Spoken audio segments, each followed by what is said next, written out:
Very good evening dear students, कैसे हैं आप सब।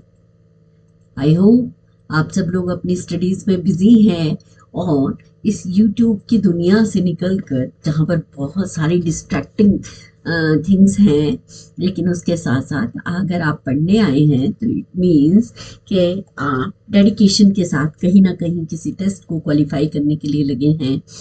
तो इसी के साथ मैं आपकी होस्ट और दोस्त अलका दीक्षित आज आपके लिए लाई हूँ टॉपिक कंपोनेंट्स ऑफ कंप्यूटर। ठीक है, कंपोनेंट्स क्या क्या होते हैं। कंप्यूटर तो हम सभी देखते हैं, सिस्टम देखा, ओहो चलिए हमने एक सिस्टम खरीदा, मैंने अपना कंप्यूटर खरीदा, लेकिन डियर कंप्यूटर के अंदर होते हैं बहुत सारे कंपोनेंट्स। उन कंपोनेंट्स को आज हम स्टडी करेंगे।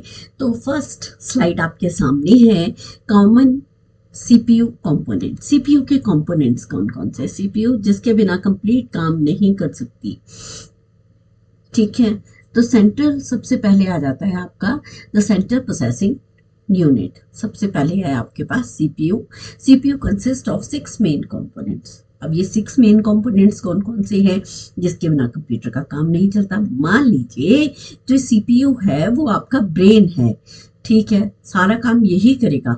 लेकिन भाई अगर हमारी बॉडी में ब्रेन है लेकिन उसके साथ साथ हाथ हैं, पाँव हैं, आंखें हैं, तो उन सब का भी तो अपना काम है, लेकिन वो सारे ब्रेन के साथ कनेक्टेड हैं। उसी तरह आपकी जो सेंट्रल प्रोसेसिंग यूनिट है कंसिस्ट ऑफ 6 मेन कंपोनेंट्स। कौन कौन से हैं। These are the control unit, arithmetic logical unit, registers, cache, buses and clock. First आ गया आपके पास CU control unit, arithmetic logical unit, register, cache, buses, clock. Okay, तो ये है आपका डायग्राम जिसे आपने अपनी नोटबुक पे नोट करना है। चलिए बात कर लेते हैं। ये है main component of CPU. CPU के अंदर क्या क्या होता है। सीपीयू के अंदर होते हैं कंट्रोल यूनिट। कंट्रोल यूनिट क्या करेगा, सारी चीजों को कंट्रोल करना है भाई उसने। ठीक है, उसके लिए वो कई तरह के कंट्रोल सिग्नल्स भेजेगा, कौन सा काम सीपीयू को चाहिए जल्दी लेकर आओ, है ना। फिर उस पर कुछ लॉजिकल ऑपरेशंस करने हैं, वहां हमें अरिथमेटिक लॉजिकल यूनिट की जरूरत पड़ती है जो सेकंड कंपोनेंट है। फिर चाहिए हमें कैशे। कैशे करता फास्टेस्ट मेमोरी है ना। और साथ में क्या है, रजिस्टर्स। रजिस्टर्स भी सीपीयू रजिस्टर्स। चलिए धीरे धीरे एक एक चीज को समझते हैं और जल्दी ही हमारे कंसेप्ट क्लियर हो जाएंगे। यहाँ पर है एक क्लॉक जो करती है सिंक्रोनाइज। ठीक है, सारे सिस्टम को क्या करेगी, सिस्टम के कंपोनेंट्स को सिंक्रोनाइज करेगी। ओके, नेक्स्ट है बसेस। ये है सारी सिस्टम बस। सिस्टम बस को हम 3 पार्ट्स में डिवाइड कर देते हैं। एड्रेस बस है, डेटा बस है, कंट्रोल बस है। और नेक्स्ट है external components. External components means जो हम कुछ बाहर से लगाते हैं। अब बाहर से क्या लगाएंगे, एक्सटर्नल कंपोनेंट्स। कुछ इनपुट डिवाइसेस होंगे, कुछ आउटपुट डिवाइसेस होंगे। इनपुट में क्या होगा, कीबोर्ड, माउस, स्कैनर, ठीक है, जॉयस्टिक, ये सारे क्या हैं, इनपुट डिवाइसेस। और इसी के साथ अगर हम आउटपुट डिवाइसेस लगा दें तो वो है मॉनिटर, प्रिंटर, स्पीकर, ठीक है, और हेडफोन्स। हम सभी ये लोग चीजें यूज करते हैं। और यहाँ पर आ जाती है आपकी मेन मेमोरी, यानी कि सीपीयू को सबसे पहले कोई डेटा चाहिए तो वो क्या करेगा, कैशे को ढूंढेगा। कैशे पे नहीं मिलेगा तो वो प्राइमरी मेमोरी पे जाएगा। प्राइमरी मेमोरी में नहीं मिलेगा तो प्राइमरी मेमोरी से ही ये डेटा कहाँ जाएगा, सेकेंडरी मेमोरी में। ठीक है, तो यहीं पर हम क्या करते हैं, एक और कंपोनेंट लगा देते हैं, सेकेंडरी मेमोरी। ठीक है, सेकेंडरी मेमोरी। ठीक है, तो ये सेकेंडरी मेमोरी से भी डेटा ये बोथ डायरेक्शन में मूव करेगा। ओके, तो सबसे पहले क्या होता है, सीपीयू को कुछ भी चाहिए, वो ढूंढता कहाँ है, सबसे पहले ढूंढेगा कैशे में। कैशे में नहीं मिला फिर प्राइमरी मेमोरी में ढूंढेंगे, फिर वहां नहीं मिला तो फिर सेकेंडरी मेमोरी में वो डेटा ढूंढा जाएगा। ठीक है, सबसे पहले आ जाते हैं हम कंपोनेंट्स ऑफ सीपीयू। सीपीयू में फर्स्ट आ जाता है control unit. CU provide several functions. और कौन कौन से हैं भाई, ये है कि अगर कोई भी इंस्ट्रक्शन आई उसको सबसे पहले सीपीयू फेच करेगा, डिकोड करेगा। फेच करा, आपने क्लिक किया, राइट क्लिक किया, लेफ्ट क्लिक किया, किसी माउस पे, किसी स्क्रीन पे, किसी फोटो पे, कहाँ क्लिक किया, कुछ भी इंस्ट्रक्शन दी, आपने कहा फाइल क्लोज हो जाए, आपने कहा गूगल खुल जाए, तो जो भी इंस्ट्रक्शन आप देते हो, जो भी इंस्ट्रक्शन सीपीयू तक पहुंचनी चाहिए उसको क्या करेगा, वो फैच करेगा। फैच करने के बाद उसको पढ़ेगा। पढ़ेगा तो इट मीन्स उस इंस्ट्रक्शन को वो अपनी लैंग्वेज में डिकोड करेगा। डिकोड करने के बाद वो क्या करेगा, एग्जीक्यूट इंस्ट्रक्शंस। जो भी इंस्ट्रक्शंस हैं अब उसको एग्जीक्यूट करना है। It issues control signals that control hardware components with in the CPU. ठीक है, जितने भी हार्डवेयर कंपोनेंट्स हैं उन सबको कंट्रोल करने के लिए क्या करता है, कंट्रोल यूनिट भेजता है कंट्रोल सिग्नल्स, और it transfer data and instruction. Data क्या करना है, ट्रांसफर करना है। कहाँ है डाटा, डाटा हमेशा हमारी मेमोरी में होता है, और इंस्ट्रक्शंस हम देते हैं कि इस फाइल को लेकर आओ, रैम में लाओ, फिर वो हमारी स्क्रीन पे खुल जाती है, फिजिकल मेमोरी में खुल जाती है।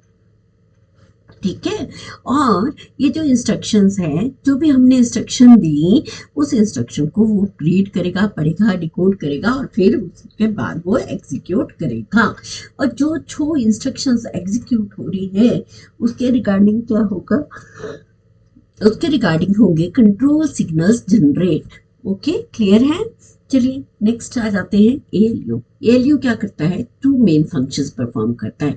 It performs arithmetic and logical operations, यानी कि डिसीजन मेकिंग में आपका एएलयू बड़ा इंपॉर्टेंट है। It acts as a gateway between primary storage and the secondary storage. Data transfer between them passes through the ALU. जो भी डेटा पास होगा primary और सेकेंडरी मेमोरी में, ठीक है, तो वो it acts as a gateway. जो भी लॉजिकल ऑपरेशंस हैं वो सारे कहाँ होंगे, वो होंगे एएलयू में। ओके, नेक्स्ट आ जाता है रजिस्टर्स। रजिस्टर्स क्या करते हैं, रजिस्टर्स बने होते हैं छोटे छोटे फ्लिप फ्लॉप से। ठीक है, लेकिन अभी सिर्फ आप इतना समझिए, जब हम रजिस्टर का चैप्टर करेंगे तो उनको अच्छे से पढ़ेंगे। रजिस्टर जो है वो हाई स्पीड मेमोरी होती है, जो क्या करती है, कंटेन करती है with in the CPU. CPU के अंदर ही है। ठीक है, क्यों, क्योंकि जहां पर हम ये सीपीयू बनाते हैं ना, मान लीजिए ये आपका सीपीयू है, तो इसी के ऊपर हम कुछ रजिस्टर्स जो हैं वो फैब्रिकेट कर देते हैं। ठीक है, इसके ऊपर जो कुछ रजिस्टर्स हैं वो हम फैब्रिकेट करते हैं। They are used by the processor to store small amount of data. Small amount of data जो है वो यहाँ स्टोर होगा, that are needed during processing. ठीक है, जो भी डेटा चाहिए, जब कब चाहिए, जब प्रोसेस हो रहा है, कहीं स्टोर नहीं किया है, जो डेटा प्रोसेस हो रहा है, कौन सी इंस्ट्रक्शन आई, कौन सा डेटा स्टोर करना है, कौन सा इंक्रीमेंट करना है, उसके लिए बड़े सारे रजिस्टर्स हैं यहाँ पर। ठीक है, तो वो सारे रजिस्टर्स कहाँ मिलेंगे आपको, सीपीयू रजिस्टर्स के अंदर, such as the address of the next instruction to be executed. ठीक है, कौन से एड्रेस से मुझे नेक्स्ट इंस्ट्रक्शन लानी है, या कौन से एड्रेस से नेक्स्ट इंस्ट्रक्शन आई है जो एग्जीक्यूट होनी है, then the current instruction being decoded. जो इंस्ट्रक्शन आई है उसको डिकोड करूं, ताकि मतलब कंप्यूटर के पास इंस्ट्रक्शन आ गई लेकिन अब उसको क्या करना चाहता है, वो डिकोड करना चाहता है।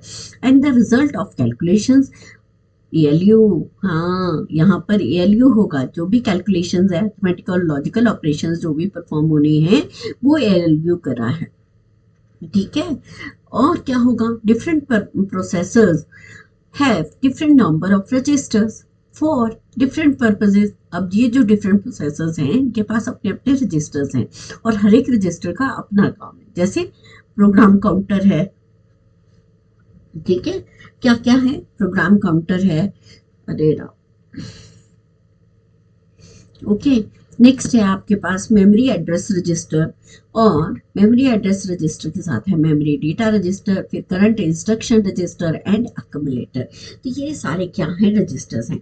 घबराए नहीं, जब मैं रजिस्टर का लेक्चर कंप्लीट करूंगी तो आपको इन सबसे ये सब टर्म्स आपको फेमिलियर सी लगेंगी कि नहीं हमने कहीं पढ़ा है, सुना है, लेकिन जब आप पढ़ेंगे तो बहुत इजी लगेगा। घबराए नहीं, ठीक है, क्योंकि ये लंबा टॉपिक है। अभी तो हम सिर्फ कंपोनेंट्स पढ़ रहे हैं, तो मैं अभी इसी को कॉन्सेंट्रेट कर रही हूँ। ठीक है, नेक्स्ट आ जाता है कैशे। कैशे देखिए, ये देखो, ये आपका सीपीयू लगा है, इसी के साथ यहाँ पर ये कैश मेमोरी लगी होती है। ठीक है, कैश मेमोरी का क्या काम होता है? High speed random access memory, मतलब है तो रैम की तरह ही लेकिन हाई स्पीड है। हाई स्पीड में अब ये जो कैशे होता है ये बहुत फास्ट होती है। जो भी डेटा चाहिए सीपीयू को, सीपीयू के सबसे नजदीक है।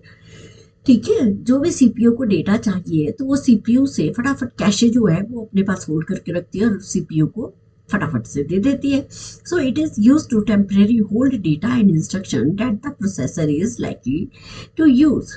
ठीक है, रीयूज करना है तो वो क्या करेगा, मतलब यानी कि मैंने कल कोई फाइल ओपन करी थी, आज यहीं पड़ी है, उसको फिर से यूज करना है तो फिर मुझे कहाँ से मिलेगा? वो सीपीयू के through. This allows for faster processing as the processor does not have to wait for the data and instruction to be fetched from the RAM.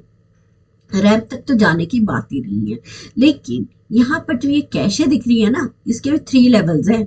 कौन कौन से लेवल है? Level 1, level 2, level 3। लेवल 1 जो है वो CPU के बिल्कुल नजदीक है, तो ये फास्टेस्ट है, मतलब इसमें इतनी पावर है कि ये जल्दी से काम करके सीपीयू को दे सकती है। लेवल 2 कैशे उससे कम है तो ये भी फास्टर लेकिन फास्टेस्ट से कम है। नेक्स्ट आ जाता है level 3 cache. Level 3 cache fast है, और फिर आती है मेन मेमोरी, फिर आती है सेकेंडरी मेमोरी। तो यहाँ पर इस तरह की हायरार्की जो है वो वर्क करती है जब सीपीयू ने कोई भी काम करना है। तो सीपीयू को जो भी इंस्ट्रक्शन चाहिए वो प्रोसेसर जो है वो क्या करेगा, सबसे पहले फेच करने की कोशिश करेगा। जो मुझे चाहिए वो लेवल 1 में है पड़ा हुआ, जल्दी से ला के दे दो। नहीं मिला तो लेवल 2 में जाएगा, नहीं मिलेगा तो लेवल 3 में जाएगा, और फिर उसके बाद मेन मेमोरी में जाएगा। ठीक है, इस तरह से 3 लेवल कैशे ऑर्गेनाइजेशन होती है। ठीक है, नेक्स्ट आ जाता है आपके पास क्लॉक। क्लॉक क्या होता है? अब देखिए, जब भी हम हर सिस्टम के सारे कंपोनेंट्स को सिंक्रोनाइज कर देते हैं, कितना, जैसे आप लेते हो कोई प्रिंटर लेते हो, उसकी क्या होती है? कैपेसिटी होती है, एक स्पीड होती है। आप बोलते हैं कि ये प्रिंटर ना 1 मिनट में 5 या 10 पेजेस प्रिंट कर देता है। अगर वो 10 पेजेस प्रिंट कर रहा है, 1 मिनट भी आप उसके साथ जोड़ रहे हैं, इट मीन्स वो क्या हो गया, उसकी हो गई स्पीड, बट उसको हमने सिंक्रोनाइज कर दिया क्लॉक से। ठीक है, इसी तरह जब हम डाउनलोड करते हैं किसी पेज को तो हम बोलते हैं 54 kbps की स्पीड आ रही है ना? तो kbps किलो बाइट्स पर सेकंड, सेकंड क्या है? टाइम। तो हर पार्ट को हम क्या करते हैं? क्लॉक के साथ कनेक्ट करते हैं। The CPU contains a clock which along with the CU is used to coordinate all of the computer components. The clock sends out a regular electrical pulse which synchronizes keep in time all the components. ठीक है, जितने भी components इसके साथ connected है, आप लोगों ने देखा होगा सिस्टम है, सिस्टम के अंदर यहाँ पर टाइम चला होता है, डेट चली होती है, तो वो ऑटोमेटिकली अपने आप चेंज हो जाती है। हम उसके लिए कोई प्रोसेस रन नहीं करते, लेकिन वो ऑपरेटिंग सिस्टम का एक प्रोसेस है, वो ऑटोमेटिकली आता है, अपना प्रोसेस रन करता है, थ्रेड जो होता है, और उसके बाद वो कंप्लीट होकर चला जाता है। The frequency of the pulses is known as clock speed. Frequencies of जो पल्स क्लॉक पल्स आ रही हैं उसको बोलते हैं हम क्लॉक स्पीड। वो फ्रीक्वेंसी कम है या ज्यादा है। क्लॉक स्पीड हमेशा हर्ट्ज में मेजर करते हैं। The greater the speed the more the instruction can perform. जितनी ज्यादा स्पीड होगी, अब कोई जो रनर है उसकी स्पीड ज्यादा होगी दौड़ने में, तो इट मीन्स वो ज्यादा जल्दी ज्यादा पैसेज को कवर कर लेगा in any time moments of the time. ठीक है, any given moments of the time. In the 1980s, processor commonly ran at the between 3 megahertz to 5 megahertz. 3 megahertz से लेकर 5 megahertz तक की स्पीड होती थी, which is a 3 million to 5 million pulses और cycle per second, है ना? यहाँ भी मिलियन में साइकिल्स पर सेकेंड है। देखिए, लेकिन आजकल जो है वो 3 गीगाहर्ट्ज है, मेगा नहीं है, गीगाहर्ट्ज है, 5 गीगाहर्ट्ज है। कहते हैं ना आपके प्रोसेसर की स्पीड क्या है? 5 गीगाहर्ट्ज प्रोसेसर, 3 गीगाहर्ट्ज प्रोसेसर, यानी कि इतनी बिलियन ऑफ पल्सेस जो हैं पर क्लॉक सेकंड में रन करती हैं। ठीक है, नेक्स्ट आ जाती है डियर स्टूडेंट्स बसेस। अब ये बसेस क्या होती हैं? बसेस यानी कि ट्रांसपोर्टेशन में जो हम यूज़ करते हैं। जी हाँ, जैसे हम डेली रूटीन में बसेस को यूज़ करते हैं। A bus is a high speed internal connection. High speed internal connection means सारे कंपोनेंट्स को आपस में इंटरकनेक्ट कर रखा है किसी ना किसी केबल के साथ। और ये जो केबल्स हैं ना, जो वायर्स हैं, इसी को हम बोलते हैं बसेस। ठीक है, buses are use to send control signals data between the processor and other components. Control signals जा रहे हैं, डेटा जा रहा है, प्रिंटर को प्रिंट मिल रहा है, स्कैन हो रही है इमेज, मूवी देख रहे हैं, तो वो सारे जो कंपोनेंट्स हैं उन सबको कैरी फॉरवर्ड करना है, वापस मेमोरी में जाके स्टोर करना है, तो वो that will be done through the buses. 3 type of buses हम यूज करते हैं।